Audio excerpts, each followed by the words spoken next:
के लोग थे जो उनकी पार्टी में नेता है।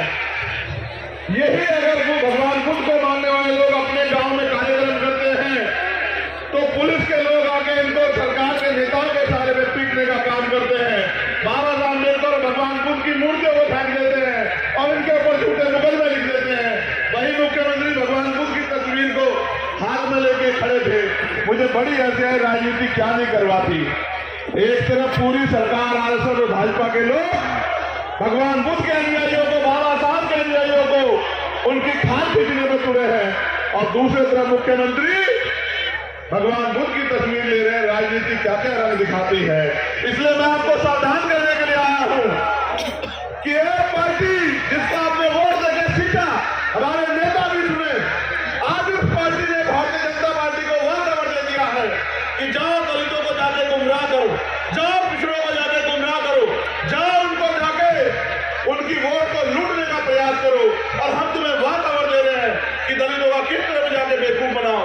उन्होंने एक शब्द नहीं कहा, इसलिए मैं आपको सचेत कर रहा हूं, कोई आपका हितैषी उत्तर प्रदेश में नहीं बचा। अगर उत्तर प्रदेश में दलित, पिछड़े और मुसलमान और जैन सिख बौद्धों का कोई हितैषी है तो वो भीम आर्मी है और आजाद समाज पार्टी। ये बताने के लिए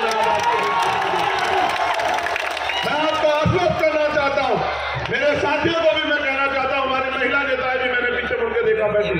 मैं पुलिस के साथियों का भी धन्यवाद दूंगा कि वो इतने लंबे समय तक टिके हुए। मुझे निराश हुआ, मैंने जिलाधिकारी से कहा था कि मुझे हेलीकॉप्टर की परमिशन दे दो, मेरी मजबूरी है, इमरजेंसी का प्रोग्राम है, मेरे लोग मेरा इंतजार करेंगे। लेकिन मैं समझता हूं कि अभी हम लोग कमजोर, और मैं ये भी समझता हूं कि अगर लोकतंत्र में शोषण उसी के ऊपर होगा जिसके पास राजनीतिक ताकत नहीं होगी। शोषण हमेशा कमजोर में होता है, कभी ताकतवर में नहीं होता। आज चाहे हमारे कर्मचारी हो, अधिकारी हो, तमाम लोग परेशान हैं। शोषण कमजोर में होता है और शोषण कमजोर हम अपनी वजह से हैं। ये लोकतंत्र है, यहाँ जिसका वोट होगा उसका राज होगा। वोट हमारे पास है लेकिन वोट संगठित नहीं है। इसलिए मैं आपसे कहना चाहता हूं, बहुजन से बहुमत बनाना है और जन से जनमत बनाना है और हर सताए हुए व्यक्ति को जोड़ के उसका हाथ पकड़ के उसको विश्वास दिलाना है कि वो दिन दूर नहीं जब उत्तर प्रदेश में दोबारा से खुशहाली आएगी, जब उत्तर प्रदेश के लोग दोबारा से चैन की सांस लेंगे, उत्तर प्रदेश के युवाओं को रोजगार मिलेगा, तमाम तरह से जो शोषण हो रहा वो बंद होगा, तमाम तरह जो गैर बराबरी हो रही है बंद होगा, और जाति धर्म के नाम पे जो हिंसा की जा रही है कमजोरों के साथ वो बंद होगी। सम्मानित साथियों, मेरी बात पे गौर करो। अभी बिहार में जातिगत जनगणना हुई, पानी देना है। जब बिहार में जातिगत जनगणना हुई तो जातिगत जनगणना के बाद आंकड़े जारी हुए। आपने देखे जनगणना के आंकड़े कहते हैं कि बिहार में 90% आबादी एससी, एसटी और ओबीसी माइनॉरिटी के लोग। देखे नहीं देखे बताओ मेरे लोग। मैंने एक सवाल पूछा कि जब 90% आबादी दलित, पिछड़े, आदिवासी और मुसलमानों की है, जैन सिख बौद्धों की है, तो जब इस देश में गौर करना किस तरह तुम्हारा अपना नेता बता के उन्होंने लूट के काम किया। जब इस देश में आर्थिक आधार पर आरक्षण आया 10%, तो वही नेता जो आपकी वोट लेके ताकतवर बने उन्होंने क्या कहा कि हम तो चाहते थे कि 20% आरक्षण मिलना चाहिए। जिनकी आबादी 10% है उनको 10% आरक्षण मिला, जो उनका बच्चा पैदा नहीं हुआ उसके रोजगार की व्यवस्था हो गई। और ये हमारे दलित, पिछड़े, आदिवासी, मुसलमान सड़क की खास खा रहे। वो नेता अपने नेता कैसे हो सकते हैं जो बाबा साहब अम्बेडकर के संविधान का विरोध कर रहे हैं। आरक्षण, शैक्षणिक पिछड़ापन और जो प्रतिनिधित्व है, जो बराबरी का अधिकार जो है उसके आधार पर है, जो सामाजिक पिछड़ापन और शैक्षणिक पिछड़ापन के आधार है, और जो प्रतिकूल प्रतिनिधित्व नहीं है। लेकिन यहाँ आर्थिक आधार पर आरक्षण दिया गया और हमारे नेता तमाशा देखते रहे। अभी कहा गया कि वुमेन रिजर्वेशन बिल आया, छोटा छोटा विरोध करके नेताओं ने कहा कि देखो हम समर्थन कर रहे हैं, लेकिन इसमें पिछड़े और दलित वर्ग की महिलाएं होती तो अच्छा रहता। मैं ये कहना चाहता हूं, आप सदन में इन लोगों की वोट लेके ये कहने के लिए गए हो कि हम विरोध करते, हम इसमें चाहते थे। अगर आप वास्तविकता में समाज के सच्चे नेता होते तो आप बढ़ जाते। जैसे मेरे चिन्ह याद है, एक समय था कि मुलायम सिंह यादव, लालू यादव वहां थे मौजूद, लोकसभा में संत यादव मौजूद थे, रामविलास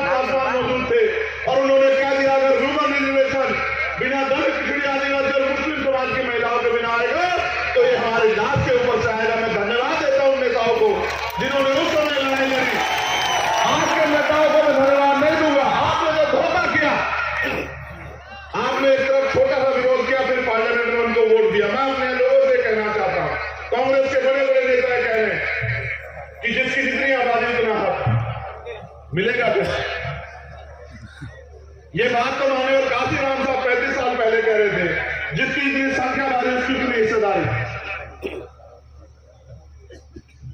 आपने कहा कि सचिवालय में दलित पिछड़े नहीं है, आपने कहा कोर्ट में, सुप्रीम कोर्ट, हाई कोर्ट में दलित पिछड़े नहीं है, बिल्कुल नहीं, ये सच बात है। लेकिन मैं पूछना चाहता हूं, आपने कितने बिठाए कुर्सियों पे, आपने कितने लोगों को बनाया, आपने कितने लोगों को अवसर दिया, और जो आज आप बात कर रहे हैं उसको माननीय काशीराम साहब 35 साल पहले कह रहे थे, तब आपको मुझे समझ आया कि भाई इन वर्गों को भी लोकतंत्र में अवसर मिलना चाहिए। मैं आपको गौर करने के लिए ले जाता हूं पीछे। 14 अगस्त 1947 को अंग्रेजों के गुलाम था भारत, 15 अगस्त 1947 को आजादी मिली, लेकिन 14 तारीख को जिसकी जेब में जो पैसा था, 15 तारीख को उसकी जेब में वही पैसा था, 14 तारीख को जिसके पास जो जमीन थी, चाहे वो 1 गज थी या 1 बीघा थी, 15 तारीख को भी वही जमीन थी, 16 तारीख को भी वही जमीन थी, 17 तारीख को भी वही जमीन थी। ये मेरी बात का कहने का मतलब ये है कि डॉक्टर बाबा साहब अम्बेडकर ने संविधान सभा में चेतावनी के तौर पर कहा कि अब हम 26 जनवरी को मुर्दाबाद की जिंदगी में कदम रख रहे हैं। इससे राजनीति में 1 वोट 1 वैल्यू, राजनीति में बराबरी आने का प्रयास होगा।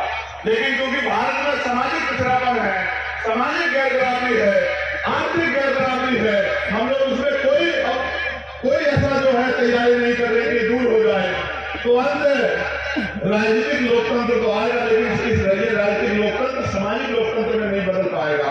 और आने वाले समय में ये लोकतंत्र खतरा साबित हो जाएगा। लोगों को जिसका मूल फायदा मिलना है वो नहीं मिलेगा। ये होगा जब आपको वोट का अधिकार मिला, तो जैसे वोट के अधिकार के लिए बाबा साहब अम्बेडकर लड़ रहे थे, डॉक्टर फरीदी और उनके तमाम साथी और उस समय के जो नेता थे वो प्रयास करते समय पे कि ये लड़ाई आगे बढ़े। उस तरह से विरोधी भी प्रयास कर रहा था। उन्होंने कहा वोट इनके पास है, नोट हमारे पास है, उनकी वोट को नोट से खरीद लेंगे। ये लंबे समय चला। अगर इसको कोई तोड़ पाया तो माननीय काशीराम साहब तोड़ पाए, जब उन्होंने गली गली जाकर लोगों को कहना शुरू किया कि वोट की रक्षा बहन बेटी की रक्षा भी करनी। और समाज में लड़ाई भी, समाज खड़ा हुआ, तैयार हुआ। फिर ऐसा हुआ कि गरीबों को, बेटों को नकार कर अमीर लोगों को फिर से जो है कुर्सी देनी शुरू कर दी। और मैं इशारे के तौर पर कह रहा हूं, आप समझदार लोग हैं, जो बात मैंने भी आपसे कही मैं उसको जोड़ के कह रहा हूं कि 2006 से पहले माननीय काशीराम साहब ने जो नारे दिए, आप गौर करना, बहुजन समाज के सिपाही है, ये हमारे जो सामान्य नेता जो नेतृत्व करते हैं, जो नारे माननीय काशीराम साहब ने दिए, जिसकी इतनी संख्या बारी उसकी इतनी हिस्सेदारी, आज उस नारे को कांग्रेस पार्टी के बड़े बड़े नेता अपने शब्दों में कह रहे हैं। लेकिन जिनको काशीराम साहब विरासत दे गए, उन्होंने 2 महीने में बदल के रख दिया। उन्होंने बहुजन से सर्वजन कर दिया, उन्होंने हाथी से गणेश कर दिया, धर्मा विष्णु महेश कर दिया। उन्होंने अपने स्वार्थ में इस महापुरुषों के इस आंदोलन को कमजोर करने का काम किया। आज ये सोचो, देश की वो पार्टी जिसने 50 साल राज किया हो, आज वो माननीय काशीराम साहब के नारों को दूसरे शब्दों में कह रही है। अगर हमारे लोगों ने विश्वासघात न किया होता तो आज ये दलित पिछड़ा मुसलमान आदिवासी इकट्ठा होकर इस देश की सर्वोच्च कुर्सी पर राज कर रहा होता। और कोई इनके प्रभाव उठा के नहीं देखता। और आगे उठा के हर प्रदेश में, वो स्पेशली उत्तर प्रदेश में बुलडोजर जाति धर्म देख के चलता। रोज अखबार पढ़ो, कहीं जिले में रेप, हत्या, जला दिया, मार दिया। अभी 2 घटनाएं मुझे हमारे साथी, हमारे नेताओं ने बताई कि रोना पार में रीता मौर्य और इंद्रपाल मौर्य और शकुंतला मौर्य, अरिरोड़ा जो थाना पड़ता, उन दोनों की हत्या की गई। गोल करना, उनके बच्चे आंदोलन धरने में बैठ गए। हमारे deputy chief minister Keshav Prasad Maurya उनके घर आए और उनसे वादा किया कि 25 लाख रुपए की मदद करेंगे। और पुलिस ने भी वादा किया कि 1 हफ्ते में खोल दें घटना। बच्चों को कहा धरने से उठा। आज तक उस घटना में कोई कार्रवाई नहीं। ये पुलिस व्यवस्था जो है उत्तर प्रदेश में चल रही है। और मुख्यमंत्री द्वारा नहीं पूछा मौर्य परिवार से कि कहां, किस हालात में रोटी मिल रही नहीं मिल रही है, कपड़े हैं या नहीं है, खाने को सर पर ढकने के फिर ऐसे नेताओं का सत्ता में आने का भी फायदा क्या है पिछड़ों को। मैं बात आपको इसलिए कह रहा हूं कि दोनों बार में रीता मोदी को जो है पीट के मार दिया, उनके पति बचाने गए, उनको पीटा गया, वो हॉस्पिटल में है। और न्याय के नाम पे जो न्याय जनहित अधिकार है, खाते संविधान देता न्याय के नाम पे, उस परिवार का मजाक उड़ाया जा रहा। फिर ये नेता, ये विधायक, ये मंत्री, मुख्यमंत्री किसके लिए? अगर ये गरीबों को न्याय भी नहीं दिला सकते, मैं पुलिस के साथियों की मजबूरी समझता। पुलिस सरकार की वो मजबूर कुछ अच्छा करने जाए तो कुछ अच्छा कर दे तो सस्पेंड हो जाते हैं, ट्रांसफर हो जाते हैं, लाइन हाजिर हो जाते हैं। और अगर अच्छा करने का नेताओं के हिसाब से काम ना करें, जो सरकार के नेता है, तो नेताजी मारपीट भी कर देते हैं। अभी मैंने देखा 2 दिन पहले एक ट्रैफिक इंस्पेक्टर को पीटा गया। अगर वो कोई अधिकारी ईमानदार से काम कर रहा है, कौन का मनोबल तोड़ रहे? ये मर्जी वाले लोग सुरक्षा का काम करते हैं जनता की, इनका मनोबल तोड़ रहे किस लिए? अपने चंद नेता खुश करने के लिए। इसका प्रभाव समझते हो आम जनता में क्या कर रहा है? जब पुलिस की वर्दी वाले को देख लेता है गरीब आदमी, तो कहीं ना कहीं महसूस करता है कि ये मुझे न्याय दिला है। लेकिन आज वो पुलिस बेबस हो गई उत्तर प्रदेश। आज वो पुलिस खुद अपमानित हो गई। आज उस पुलिस को खुलवाया जा रहा है और तमाम तरह से प्रयास किया जा रहा है कि ये उनके हिसाब से काम करे।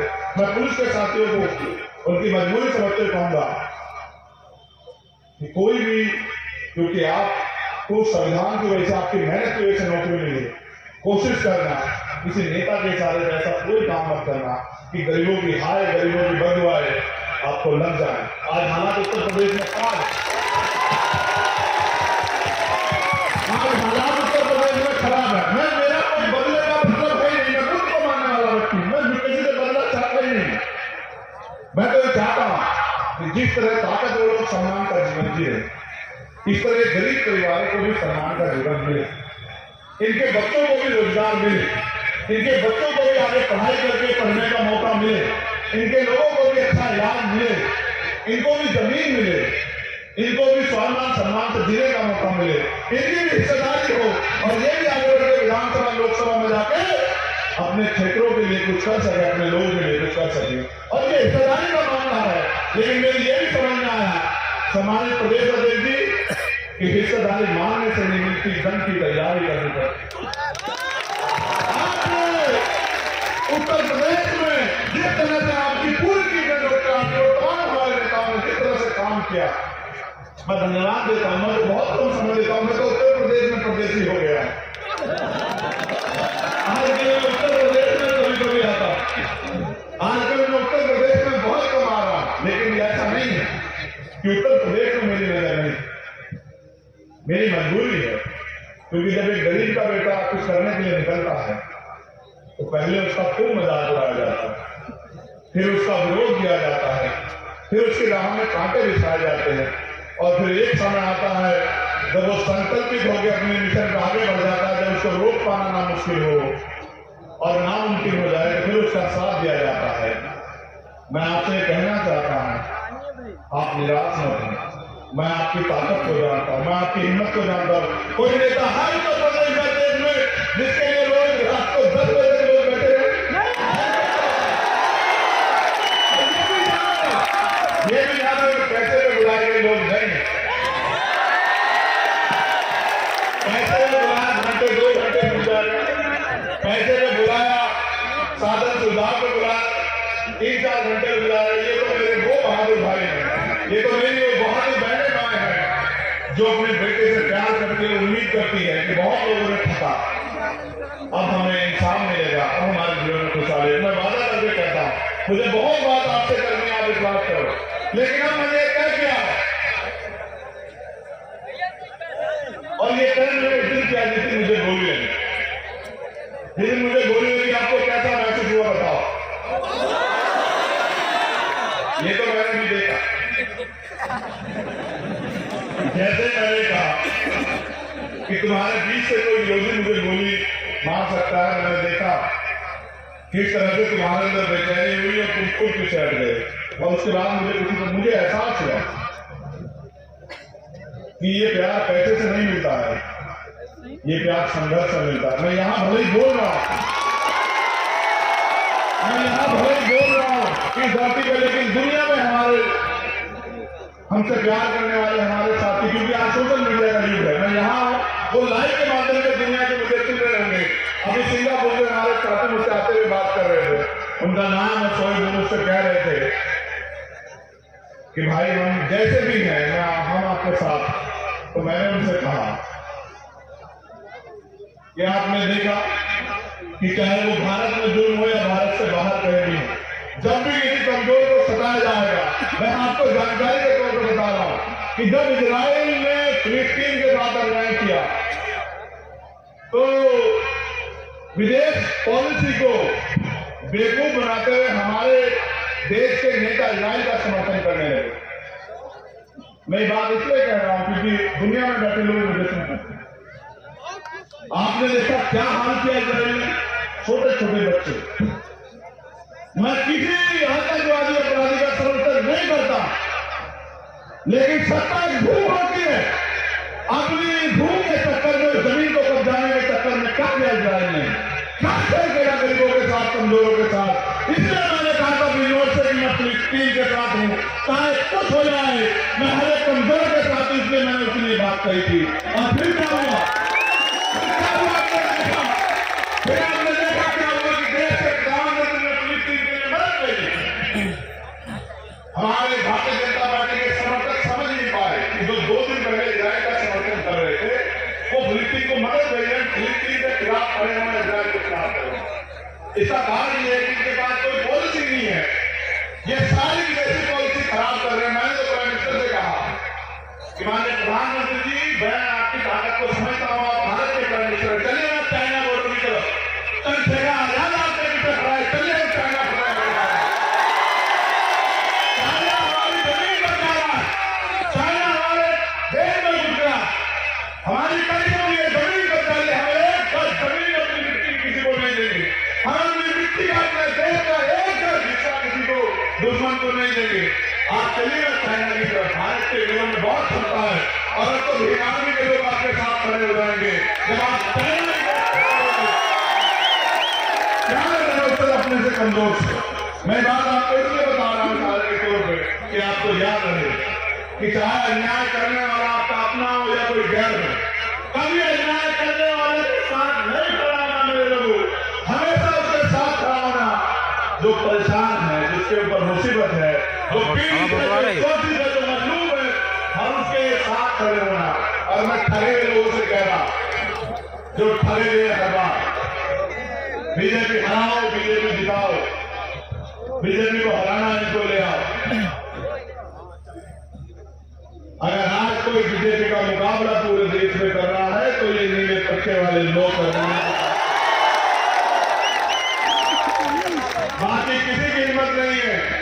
अब मैं राजस्थान में था, नेताओं के आज 4 बजे ईडी वाले बैठे थे, मैं दिल्ली में था 6 बजे ईडी वाले बैठे थे, मैं उनको बुलाता रहता हूँ कि आओ हमारे साथ में बैठ के चाय पियो, लेकिन वो जानते हैं वो मुकाबला नहीं कर सकते गरीबों का, ईमानदारों का। वो जानते हैं कि इनके खिलाफ तो झूठी बातें फैला जाओगे, अभी ये कमजोर है, अभी ये लापरवाह है, अभी जिम्मेदार नहीं। मैं आपसे पूछना चाहता हूँ, हमारे मीडिया के लोग हैं जो रात को 10:15 बजे कान पे खड़े हो गए आज सुन रहे हैं मुझे, वो गैर जिम्मेदार, जिनको ये कहा जाता है कि नौजवान को समझते क्या होता है? नौजवान वो है कि संघर्षों के साए में घनघोर जवानी पड़ती है,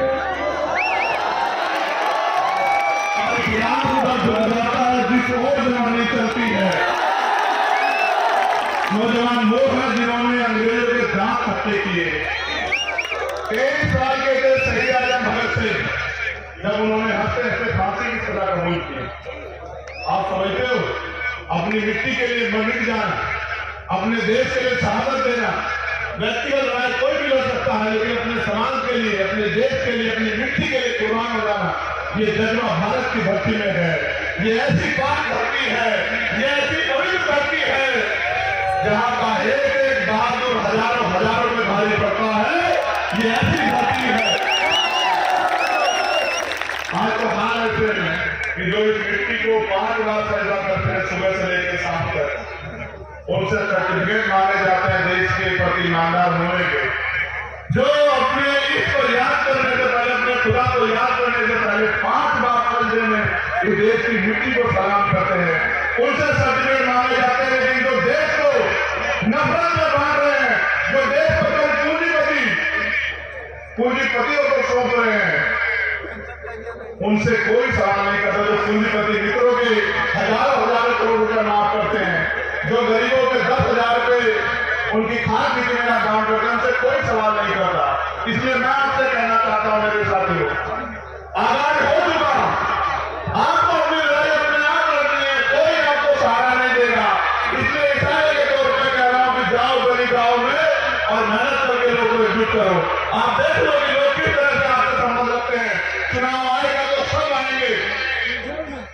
मेरी जगह होता कोई नेता तो कहता है यार उनसे कहते मैं आ नहीं पा रहा हूं, लेकिन मेरा दिल नहीं माना। मैंने कहा और 2 घंटे भूखे रहेंगे, चलेंगे अपने लोगों के बीच, छोड़ेंगे नहीं। जब वो मेरे लिए पूरे दिन से बैठे हो सकते हैं तो मेरी क्या हिम्मत के मन के बीच ना जाऊं। मैं वादा करता हूं कि दिसंबर के माह में लौटूंगा और मैं आपसे भीम आदमी आजाद समाज पार्टी के नेताओं से कहना चाहता हूं, समय किसी का इंतजार नहीं करता, रुकेगा इस समय। मेहनत करो, समाज इंतजार कर रहा है, कोई को बुलाने आए। समाज कभी बिकाऊ नहीं है, समाज कभी कमजोर नहीं था। ये लोकतंत्र है, जिनका वोट होगा उनका राज भी स्थापित होगा। कोई रोक नहीं सकता। मेहनत करो। और जो लोग आज हमें कमजोर समझ के हमारी परमिशन कैंसिल कर रहे हैं, उन अधिकारियों से कहना चाहूंगा ये लोकतंत्र है। और अगर देखना हो तो मैं क्रिकेट बहुत देखता हूं।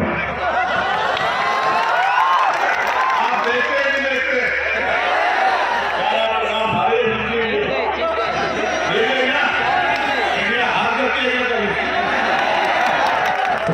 मैं क्रिकेट बहुत देखता हूं। मुझसे एक पत्रकार ने सुबह पूछा था कि एक तरफ बड़े बड़े धरना सेक्टर की मदद वाली पार्टियां हैं, एक तरफ वो इनकी सरकार कैसे लोग संक्षिप्त है। मैंने कहा ऐसे रहेंगे जैसे अफगानिस्तान पाकिस्तान से लड़ा, जैसे अफगानिस्तान इंग्लैंड से लड़ा, जैसे नीदरलैंड न्यूजीलैंड से लड़ा, और ऐसे रहेंगे जैसे भारतीय टीम विरोधियों से लड़ रही है। और छोड़ेंगे नहीं जब तक सत्ता का एक घमंड तोड़ेंगे नहीं, जब तक गरीबों के आंसू पूछेंगे नहीं, जब तक गरीबों को कुर्सियों पर बिठाएंगे नहीं, जब तक गरीबों के घरों में उजाला करेंगे नहीं, तब तक हम भी ऐसे मतवाले हैं कि रुकेंगे नहीं। बहुत बहुत धन्यवाद। कुछ साथी जो हमारी पार्टी ज्वाइन कर रहे हैं, चल के भी आए। श्री भोला चौधरी जी भाजपा से हैं, डुमरियागंज से, लोकसभा क्षेत्र से, उन्होंने आज आजाद समाज पार्टी ज्वाइन की है। मैं उनका धन्यवाद करता हूं। अली अहमद फारूकी जी और मुन्नापुर प्रधान जी डुमरियागंज जन अधिकार पार्टी छोड़ के आजाद समाज पार्टी की आस्था व्यक्त कर रहे हैं। और सबसे ज्यादा धन्यवाद करता हूं मैं अपने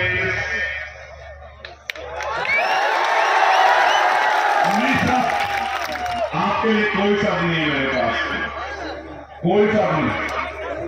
मैं जब घर से चला था 2013 में, नहीं पता था क्या होगा, ये भी नहीं पता था कोई साथ देगा नहीं देगा।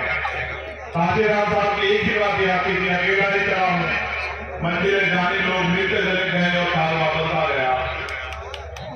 एक मैं और एक हमारे राष्ट्रीय अध्यक्ष जी और फिर एक आज ये समर्थन है। देश के किसी कोने में चले जाओ और देश के किसी कोने में चले जाओ, जहां जाओ वहां प्यार ही प्यार है। जहां जाओ उन आंखों में उम्मीदें हैं कि कोई तो है उनका अपना जो उनके लिए लड़ रहा है। मैं धन्यवाद दूंगा भाई अब्दुल्ला को। एक जोरदार नारा लगा, अभी बताऊंगा भाई को लगाना, मैंने दिन में नहीं रखता कोई।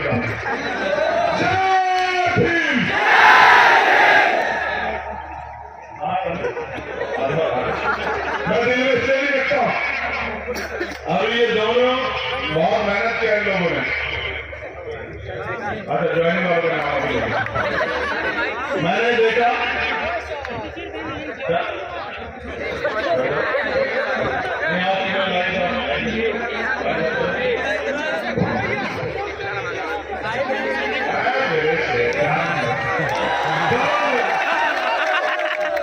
तुम लोग तो निराश नहीं हुए ना पूरे दिन में। ये हिम्मत हारा, ये बाहर जाके खड़ा हो गया कि भाई लोग तो डरेंगे। मैंने इनसे कहा कि दंगे अपराध से